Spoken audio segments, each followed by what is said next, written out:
70% of the ERP implementation fail. They go over deadline, they may go over budget. And it may happen for many reasons. The consultant screw up, the business side made mistake, and when we look in our organization, many of the mistakes are due to project planning mistakes. So today, we are going to discuss project planning.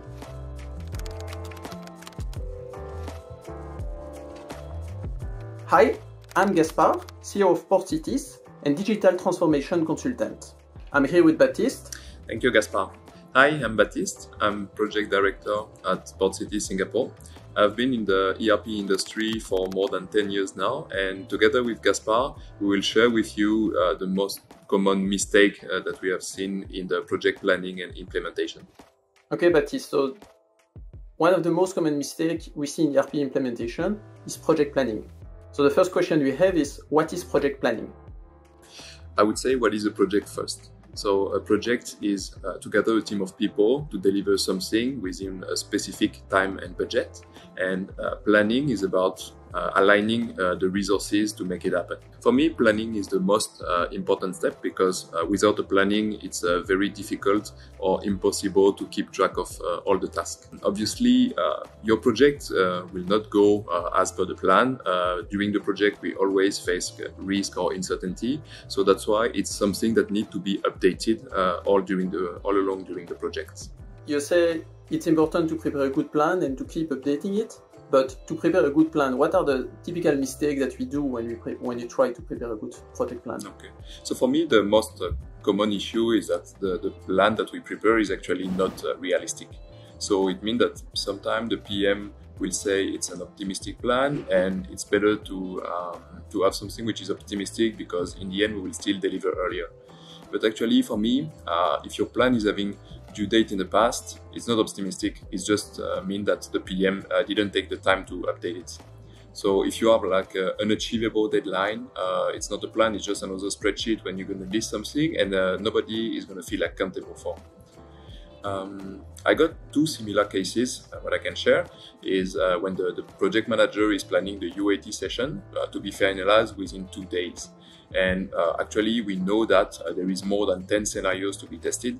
So it's not a matter of being optimistic. It's something that is not realistic, and you have to plan some time for the remarks, the adjustments, and so on.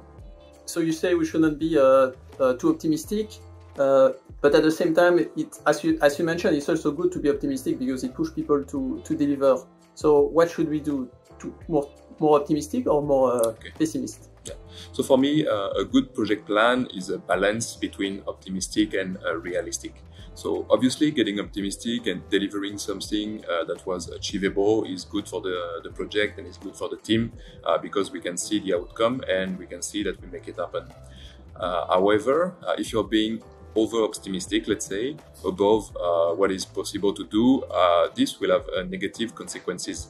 So you will be pushing the team all the way to keep the tight deadline that are actually not achievable. The second point is that you will make the PM look not reliable because in the end the deadline cannot be met. And lastly, delaying the implementation because you don't plan properly for your task and resources.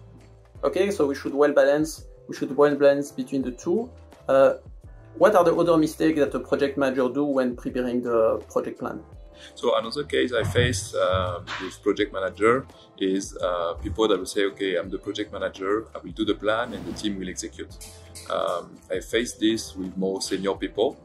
Usually seniority will make you more aware of the possible mistakes, but you also need to actually consider your team because they will be the one that deliver your project. So for me, if you don't do this and you don't consider your team, from the team point of view, you will appear as the guy who takes all the decision about their work without even consulting them.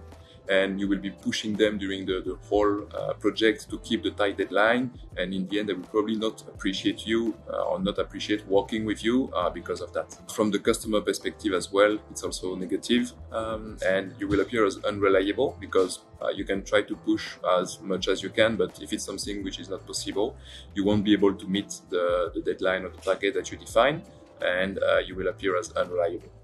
So the PM should really well collaborate with the team to make a good plan. what advice you have like for the actual role of the PM?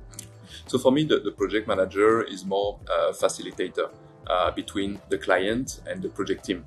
And my advice for project manager are the following.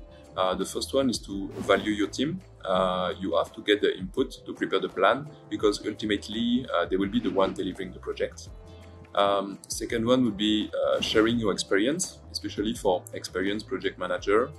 You have been dealing with many situations and you know what could happen, and this is what gives value for the project. You have to consider all the possible risks. And lastly is, as a project manager, try to make it an enjoyable experience because in the consulting industry, we might deliver other projects with the same team and other members. And so it's important that everybody enjoy the experience. And so we can also continue and deliver more projects together. Okay. Yeah, so you say the PM should actually really collaborate with his team and even with all stakeholders in order to make a good plan. And when you do that, do you have also a typical challenge of when he actually collaborates with the team? What are the typical challenges? So in terms of the challenge, I would say that the main one is project managers are not going into enough detail, and actually missing too many details will impact your timeline. I want to share a story from one of the international projects that we delivered with our Indonesian and Vietnamese Center of Excellence. I was asking the PM whether some of the team members will have any holiday or if there is any public holiday happening during the next 2 weeks. And he said he didn't know. So in the end, it is true that 2 or 3 days on the whole project will probably don't make a difference. But the bigger the team, the more probable are the different risks. And if you don't know that your team is not available for some days, or there is what are the public holiday in different countries, sometimes public holiday can be up to 1 week. For sure, your project will be impacted. Lastly, it's also good for you to know what is the availability from the client side. They might have some by business priority or a month-end closing, and if you cannot anticipate this, your project will be impacted. Yeah, so you explained even those small details like planning the holiday can have a big impact because you can actually delay the project. But so you need to really take into account all the small details. How do you manage? How do you take all of that into account? Okay, so for international projects, the first thing is for us to check what are the public holiday. A very practical advice is today on any calendar function, you have the possibility to automatically add the public holiday for the different country. That is one thing.